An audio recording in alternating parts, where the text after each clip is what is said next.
Hello friends and my dear students, आप सभी का स्वागत है आपके अपने YouTube channel Techno Master Abhishek में। सो स्टूडेंट्स, जैसा कि chapter 6 CNC machine and automation का पार्ट 1 ऑलरेडी मैंने अपलोड किया हुआ है, जो कि पहला टॉपिक था या पहला वीडियो था, जिसमें वैसे बेसिक्स ऑटोमेशन के टाइप्स और ऑटोमेशन क्या होता है उसके बारे में बेसिक इंफॉर्मेशन दी थी। और होप आप लोग को पसंद आया और समझ में आया, और कुछ बच्चों ने बोला भी कि सर समझ में आ रहा है और वीडियोस चाहिए। सो दैट मैं आपके लिए पार्ट 2 लेके आया हूं, जिसमें बेसिकली हम क्या डिस्कस करेंगे। एक टॉपिक है कंप्यूटर इंटीग्रेटेड मैन्युफैक्चरिंग, जो कि चैप्टर 6 का एक छोटा सा टॉपिक है। तो चलिए स्टार्ट करते हैं, सीआईएम के बारे में पढ़ते हैं। तो बेसिकली सीआईएम क्या है स्टूडेंट? सीआईएम का फुल फॉर्म क्या है? Computer integrated manufacturing. तो बेसिकली ये क्या दर्शाता है, ये क्या दिखाता है, अगर इसके नाम से जाने तो it describe the integration application of the computer. मतलब क्या हुआ कि कंप्यूटर एप्लीकेशन का कैसे हम इंटीग्रेशन करें मैन्युफैक्चरिंग में। इंटीग्रेशन का मतलब क्या होता है? जोड़ना। तो मैन्युफैक्चरिंग में हम कंप्यूटर एप्लीकेशन को कैसे लगाएं ताकि हमारी मैन्युफैक्चरिंग हो सके, वो सारी टेक्निक क्या कहलाती है? सीआईएम कहलाती है। ओके स्टूडेंट, अब हम बात करेंगे ये तो बेसिक नाम से, फुल फॉर्म से हमने इसकी मीनिंग पता लगाई, लेकिन एक संस्थान है जिसे हम क्या बोलते हैं? कासा एसएमई, जिन्होंने एक डेफिनेशन दी है सीआईएम की। तो कासा एक संस्थान है, इसका फुल फॉर्म क्या है स्टूडेंट्स? का computer automated system association of the society of manufacturing engineers. तो कासा एसएमई ने क्या डेफिनेशन दिया है? CIM is the integration of the total manufacturing enterprise through the use of integrated system and data communication coupled with the new managerial philosophy that improve the organizational and personal efficiency। अब इसका मतलब समझिए students कि CIM क्या है? CIM एक integration है, यानी कि एक जोड़ है, जिससे हम जोड़ते हैं। क्या जोड़ते हैं? सारी मैन्युफैक्चरिंग जो है, सारी मैन्युफैक्चरिंग टेक्निक्स को हम जोड़ते हैं इंटीग्रेटेड सिस्टम से, जो कि सिस्टम हो सकता है आपका, और डेटा कम्युनिकेशन मतलब जो आपका संचार है, डेटा का संचार है, उस उन सारी चीजों को, मतलब मैन्युफैक्चरिंग को, डेटा संचार को, डिजाइन को, सब चीजों को कपल कर देता है, जोड़ देता है। किसके साथ? एक नई मैनेजरियल फिलॉसफी के साथ, ताकि आपकी ऑर्गेनाइजेशन का और खुद की एफिशिएंसी को बढ़ाया जा सके। तो बेसिकली अगर इन शॉर्ट ये समझे कि खुद की एक ऑर्गेनाइजेशन है, एक कंपनी है छोटी सी, और उसके एम्प्लॉयज हैं, तो उन सबको डेवलपमेंट के लिए, उसकी एफिशिएंसी को बढ़ाने के लिए कंप्यूटर्स और मैन्युफैक्चरिंग एंटरप्राइज को जोड़ दिया जाता है सिस्टम के साथ, कंप्यूटर सिस्टम के साथ, दूर संचार या डेटा संचार के साथ, और उसी के साथ मैनेजर की जो फिलॉसफीज है, जो टॉप लेवल मैनेजर है, उनके फिलॉसफीज को सबको मेल करके एक नया टेक्निक बनाई जाती है, जिसको सीआईएम कहते हैं, ताकि ऑर्गेनाइजेशन और खुद की एम्प्लॉय की एफिशिएंसी को बढ़ाया जा सके। तो होप आप लोग को ये डेफिनेशन समझ में आ गई, ये कासा ने दिया था। तो इन शॉर्ट हम ये कह सकते हैं कि कंप्यूटर इंटीग्रेटेड मैन्युफैक्चरिंग अगर समझें, तो कंप्यूटर इंटीग्रेटेड मैन्युफैक्चरिंग में मैन्युफैक्चरिंग भी होगी, डिजाइन भी होगी, तो सारा चीजें जो आपका एक प्रोडक्ट के लिए होना चाहिए, मार्केटिंग भी है, सारी चीजें सीआईएम के अंदर में आती हैं। और बेसिकली सीआईएम को दो कैटेगरी में डिवाइड किया जाता है, कैड और कैम, कंप्यूटर एडेड डिजाइन और computer aided manufacturing. Later on हम इसके बारे में भी डिस्कस करेंगे नेक्स्ट वीडियो में कि कैड क्या है, कैम क्या है। और ये बेसिकली ये सब्जेक्ट भी आपका नया इंट्रोड्यूस हुआ है एनएसक्यूएफ सिलेबस में, बट आप लोगों ने नहीं पढ़ा होगा क्योंकि आप लोग पुराने सिलेबस के हो। तो चलिए हम इसके बारे में नेक्स्ट वीडियो में डिस्कस करेंगे, कैड कैम क्या है।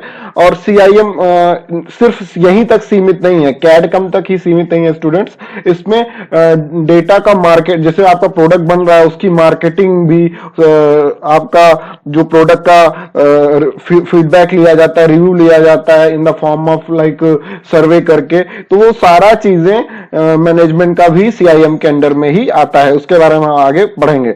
चलिए देखते हैं next topic, benefits of the CIM. तो सीआईएम के बेनिफिट्स क्या क्या होते हैं? सीआईएम के बेसिकली स्टूडेंट्स दो काइंड के बेनिफिट को हमने मतलब दो बेनिफिट को दो तरीके से बांटा है। एक होता है सीआईएम से डायरेक्ट बेनिफिट, डायरेक्ट लाभ मिले, दूसरा होता है कुछ इनडायरेक्टली लाभ मिलता है। तो वो दोनों लाभों को हम, दोनों बेनिफिट्स को हम डिस्कस कर रहे हैं। तो first one is higher, direct benefit में हायर डायरेक्ट प्रॉफिट्स, यानी कि जो कि डायरेक्टली पता लगेगा कि प्रॉफिट ज्यादा हो रहा है सीआईएम से, क्योंकि हम कंप्यूटर एप्लीकेशंस का यूज कर रहे हैं मैन्युफैक्चरिंग में एज वेल एज डिजाइन में, तो इस वजह से प्रॉफिट बढ़ेगा। डायरेक्ट लेस डायरेक्ट लेबर, मतलब जो डायरेक्ट लेबर हैं वो कम लग रहे हैं क्योंकि हम स्किल लेबर का यूज कर रहे हैं और इंटीग्रेटेड मशीन्स और कंप्यूटर एडेड मशीन्स यूज कर रहे हैं, तो इस वजह से डायरेक्ट जो लेबर थे वो कम लगते हैं। ठीक है, इंक्रीज मशीन यूज, मशीन का यूज भी बढ़ जाता है। जैसे अगर मैनुअल मशीन की बात करें तो अगर वो एक आदमी उस पर काम करेगा तो लगातार तो काम नहीं कर पाएगा, बीच में ब्रेक भी लेगा और मान लीजिए 4-4 घंटे की ड्यूटी करेगा तो 8 घंटे काम करेगा, लेकिन इसमें मशीन में कंटिन्यूअस वर्क चलता रहता है। फिर उसके बाद reduced scrap and rework, that means कि जो आपका वेस्टेज होता है मटेरियल का, रॉ मटेरियल जो होते हैं जिसके मैन्युफैक्चरिंग हो रही है, पार्ट बन रहा है, तो इंसानों से तो गलतियां बहुत होती है, उसमें प्रोडक्ट का जो है स्क्रैप के फॉर्म में वेस्टेज बहुत होता है। लेकिन अगर हम कंप्यूटर एडेड मैन्युफैक्चरिंग या सीएनसी की बात करें या फिर और भी manufacturing system, robot technology, robot से मैन्युफैक्चरिंग करें, तो उस वजह से जो आपका मटेरियल का वेस्टेज है वो कम होता है students. Increase factory capacity, factory की कैपेसिटी बढ़ती है, ये भी समझ में आ रहा है। रिड्यूस इन्वेंटरी, इन्वेंट्री घटती है, इसका मतलब क्या हुआ, हमें ज्यादा से ज्यादा, इन्वेंट्री का मतलब क्या होता है बेसिकली स्टोर करना,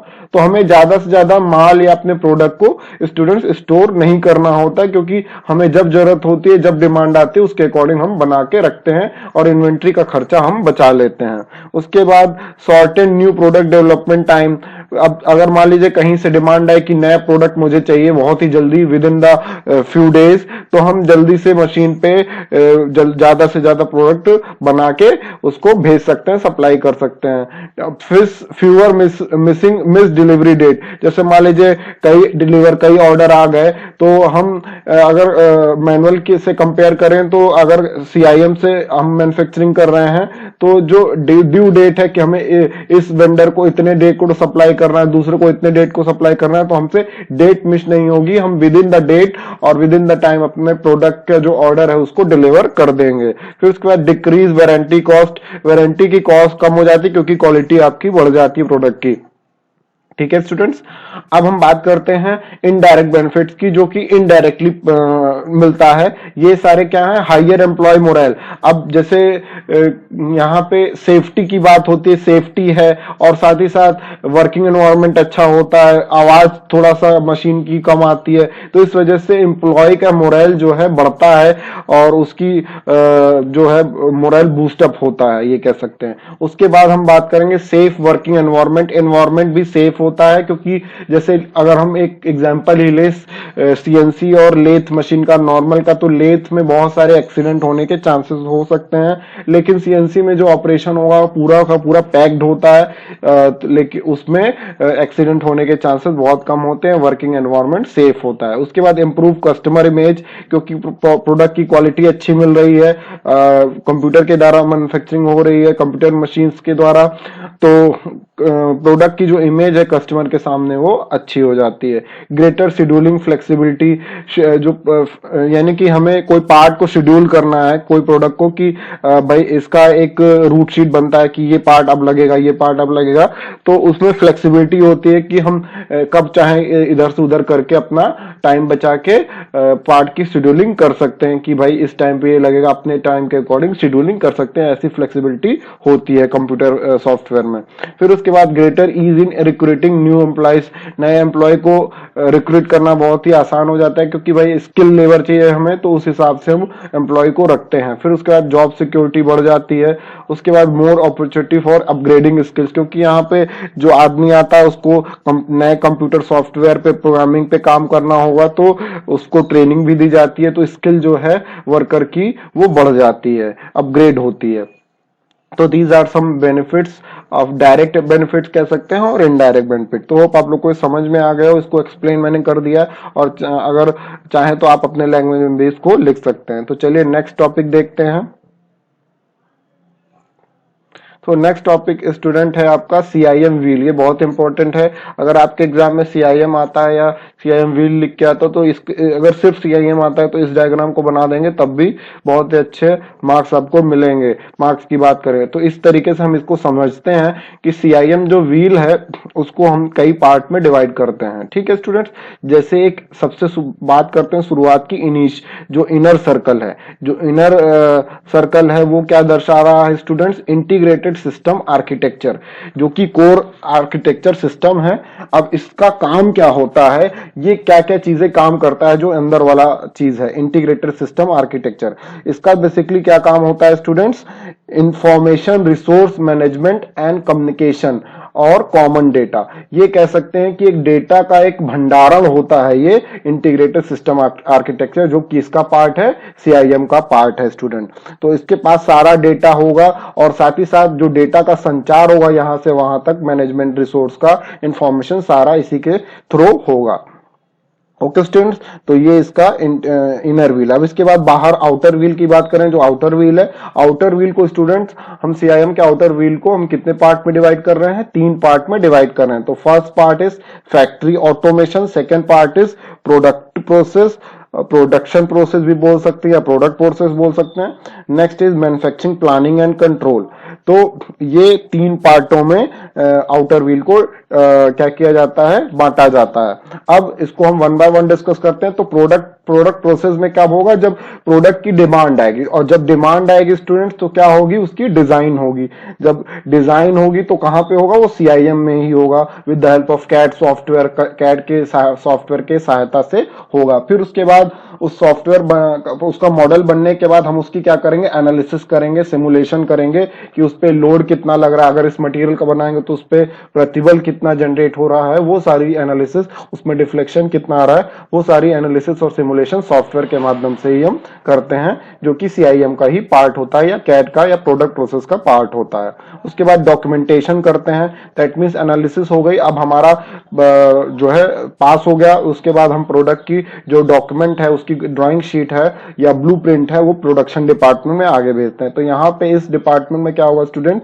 मैन्युफैक्चरिंग होगी, प्लानिंग होगी और कंट्रोल होगा। ठीक है।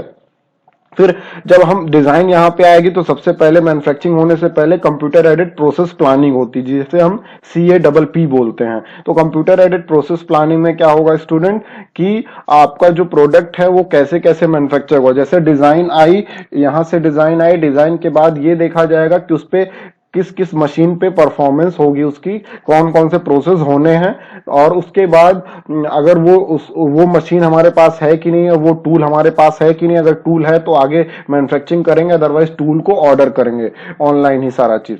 ठीक है, कंप्यूटर के माध्यम से।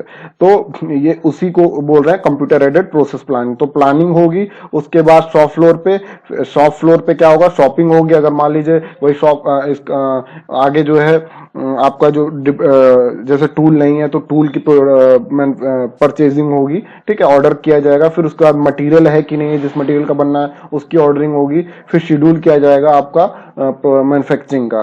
तो मैन्युफैक्चरिंग होने के बाद साथ ही साथ उसकी क्वालिटी प्रोसेस होता रहेगा, उसकी क्वालिटी को हम चेक करते रहेंगे।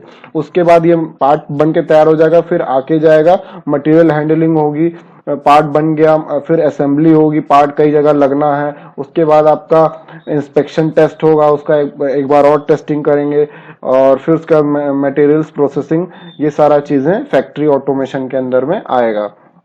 ठीक है स्टूडेंट्स, अब हम बात करते हैं इसके भी सबसे बाहर वाले आउटर व्हील की।